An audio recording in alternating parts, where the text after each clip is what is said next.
chase, which has been in progress for over 30 minutes. Believe me, 30 minutes of high-speed driving through heavily congested streets and narrow, twisting roads. That'll give you a workout you won't soon forget. Two suspected shoplifters lead Officer Jeff Bugara on a brutal chase. Desperate to ditch the police cruiser, the pickup heads where no cruiser can follow. He sprints across this manicured lawn, headed for an open field. And at the edge of that field, there's an embankment. And that's where Officer Rose comes in. When the criminals started their mad dash, Tim was coming up behind in the SUV. And just as Jeff went out of commission, Tim's four-wheel drive took up the lead without missing a beat. Cross-country isn't working, so the desperate duo and the truck decide to try their luck again on hard pavement. This curve-pounding, teeth-rattling chase is far from over. Once they're on suburban streets, the pickup recklessly zooms ahead. They believe that on these roads, the powerful pickup can outrun the police SUV. Since this is no longer an off-road chase, Tim radios a car from another district.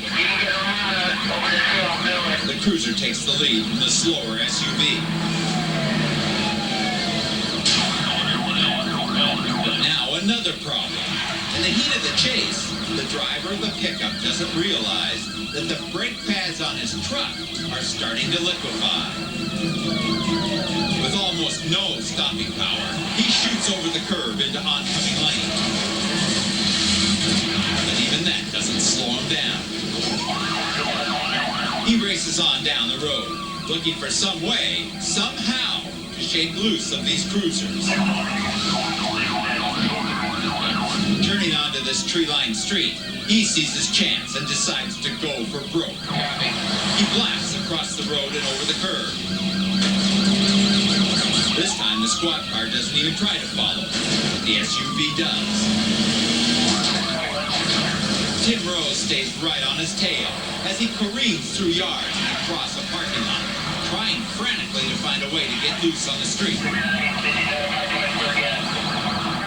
When you're going this fast, small mistakes can lead to a big collision. That's why Tim's lights are flashing and his sirens are screaming, warning motorists ahead. But when the suspected shoplifter comes up to pass a slow-moving truck, the confused motorist suddenly decides to pull to the left, directly in front of Officer Rose. This is exactly the kind of thing an officer doesn't need at this point in an exhausting pursuit. But the officer is still in for one more surprise. The suspects speed toward the next intersection, not realizing that although the light is green, the cars are holding because of the sirens. The crooks try to jam their way through. Then they try to ram their way through. And suddenly, Officer Mills from the Streetsboro PD comes out of nowhere. And this chase is finished. No more fight, no more run, no more resistance. And believe me, that's the smartest thing they could do, because the officers have had just about enough of these two crooks.